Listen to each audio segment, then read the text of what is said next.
Anansi and the Talking Watermelon, retold by Kitty Higgins, illustrated by Patrick Gerard.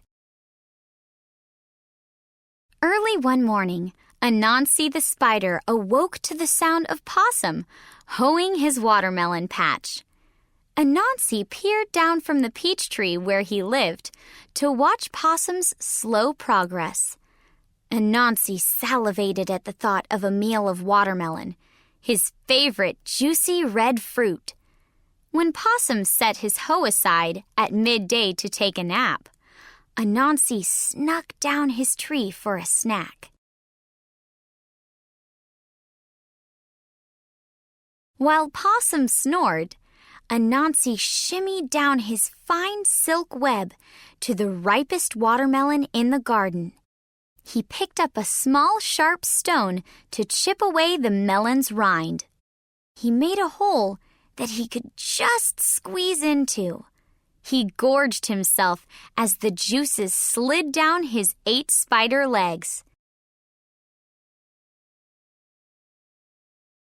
Just when Anansi about had his fill, he heard Possum stir. "Possum will punish me if I am discovered," Anansi said to himself. He waddled to the hole in the rind, and one leg at a time, he tried to pull himself out. He was so slippery he couldn't keep his footing. He braced himself against the edge of the hole, but he was so full of fruit that he no longer fit. "Oh no! I am stuck!" he cried.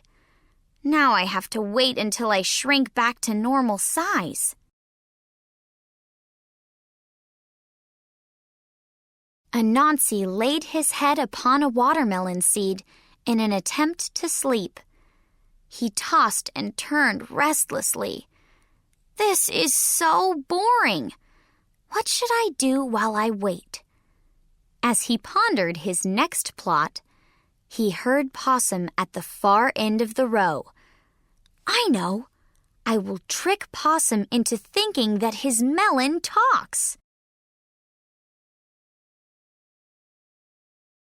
Possum came scratching with his hoe, and as he neared Anansi's melon, he heard a sound quiet as a mouse. "Who is that?" he asked. "It is I, the watermelon," Anansi now yelled. "How absurd! Watermelons can't talk," Possum said as he cradled the melon to his ear. "Possum, you have never been a good listener. Watermelons have been talking since before you were born." Possum could not believe his ears and cried, "Eureka! I must show King Bear the discovery I have made." Off he went, carrying the watermelon with Anansi bouncing to and fro inside. He met Raccoon rolling in the dust beside the road. "What's the hurry, Possum?" Raccoon asked. "I am bringing King Bear a talking watermelon," Possum answered, very proud of himself. "Now I have heard everything," Raccoon laughed. "You haven't heard me talk," Anansi replied from inside the melon to Raccoon's smart remark. "Huh? What? Who said that?" asked Raccoon. "I did," said Anansi, really enjoying his trick. "You are silly, Raccoon, for not realizing more than animals have speech. Watermelons are more intelligent than you." "Do you believe me now?" asked Possum. "Yes, I do," Raccoon said. "This smart aleck watermelon is something the king would want to see." Along the path to King Bear's grand den, Possum and Raccoon came upon Gopher, Rat, and Squirrel.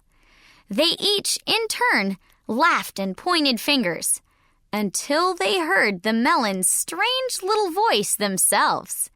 Before long, they all wanted to hear what the king would say about the oddity, so off they went. When they arrived, the king, a very grisly-looking bear, had just woken from his afternoon slumber and was a bit grumpy. "What is it?" he growled as the animals bowed before him. Possum placed the watermelon on a tree stump before King Bear. "What am I to do with this?" the king asked, continuing before anyone had a chance to answer. "I do not need any watermelons. I have acres of my own." "This one talks!" they chimed in unison. King Bear refused to believe he had subjects from a garden patch. He demanded that the melon pay respects to him if the animals spoke the truth. The watermelon just sat there, mum for the first time all day.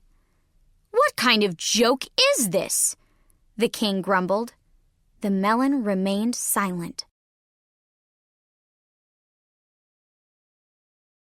"I would be a fool to waste more time waiting to see your treacherous trickery," he snarled at the frightened animals. "You would be a fool not to wait," piped up Anansi from inside the melon. "Only a fool thinks watermelons can't talk." "Fool? Fool!" King Bear roared. "How dare you call the king foul names?" And with that, King Bear picked up the melon in his paws and chucked it as hard and as far as he could. The melon flew through the air and landed with a crack and a thud, splitting wide open. Anansi was free! He skittered as fast as he could back to the peach tree where his morning started. "What a great day!" Anansi rejoiced. "All of this fun has made me hungry again." He began nibbling at a large, ripe peach above Possum's patch. Possum returned later that day with a sour look on his face. He picked up his hoe and started digging furiously. "Melons," he cried. "Next year I will grow something else in this patch.